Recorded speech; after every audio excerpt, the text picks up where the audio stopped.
Hey guys, this is Dr. Moore with Cumberland Chiropractic. My wife and I just moved into our first house last week. We're extremely blessed. With that came a lot of lifting, including boxes, washing machines, refrigerators, you name it. But long story short, I was catching up with a buddy the other day and he said, "I bet your back is killing you, Mr. Chiropractor. How does that feel?" But honestly, I had to tell him my back's not feeling that bad. My legs are sore, but my back's feeling great, and that's because we know the correct biomechanics. And I wanted to talk to you guys a little bit about that today. Whether you're moving or doing some work outside, we got some tips and tricks that's going to keep you moving and feeling great. All right, so with that being said, we're going to pan out a little bit, and you can join me in the physio room. We're going to go over some of the finer points of lifting. Okay, guys, here we are. Got my box here. We're moving the house. So I'm going to show you the right and the wrong way to pick something up. This kind of feels natural if you don't know what you're doing. You can see I'm bending at the back. That's leaving me vulnerable for a disc injury, for a muscle strain. These are things that we don't want. If my buddy's watching from the phone call, this is the secret. This is how you move a house and not hurt. You're going to bend below the waist. That's the hips, the knees, the ankles. See this? This is me bending down to get a box. My back is straight. I'm protected. I'm going to lift from the bottom, whatever I want to grab. I'm going to lift with my legs. It's that simple. You might have to do it 1,000 times and your calves might be killing you the next day, but your back's not going to hurt. And you're not going to need surgery. You're not going to blow a disc. That's how you do it. I'm going to tell you what's going to happen if you don't do it. I've got a little model here.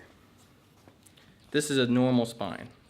You can see this would be it sitting straight, the way that you're supposed to lift. You can see how the load is shared equally between the joints in the back, the joints in the front, including this little disc part, that little gel piece in between the two bones here.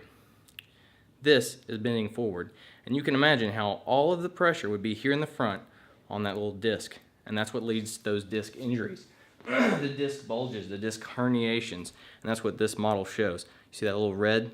That's a herniation, and that is your spinal cord. And when your spinal cord is contacted by a disc or anything for that matter, you're gonna hurt, and your legs are gonna have pain, you're gonna have numbness, you're gonna have tingling. It's not good.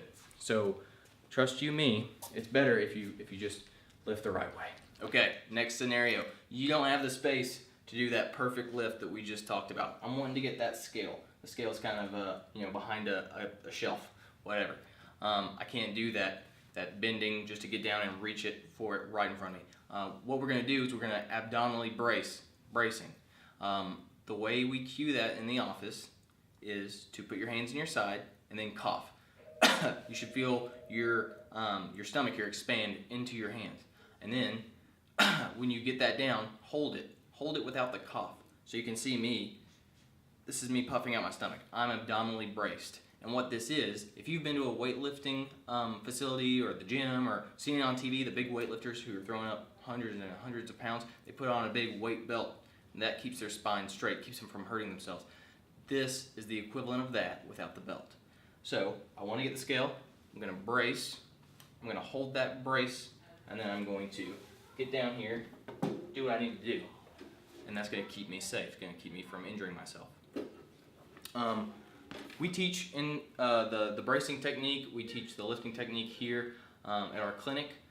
If you're trying to do the correct lifting and you find that you don't have the flexibility in your hips, your knees, or your ankles to do that correctly, you need to come see us because you might be able to do it for a while, but it's not a lifting technique that's maintainable. Eventually you're going to hurt yourself, and if you have that disc herniation, that's an injury that can change your life. So we don't want to see that for our patients. With that being said, this has been Dr. Moore with Cumberland Chiropractic and Sports Medicine, wishing you the best of health.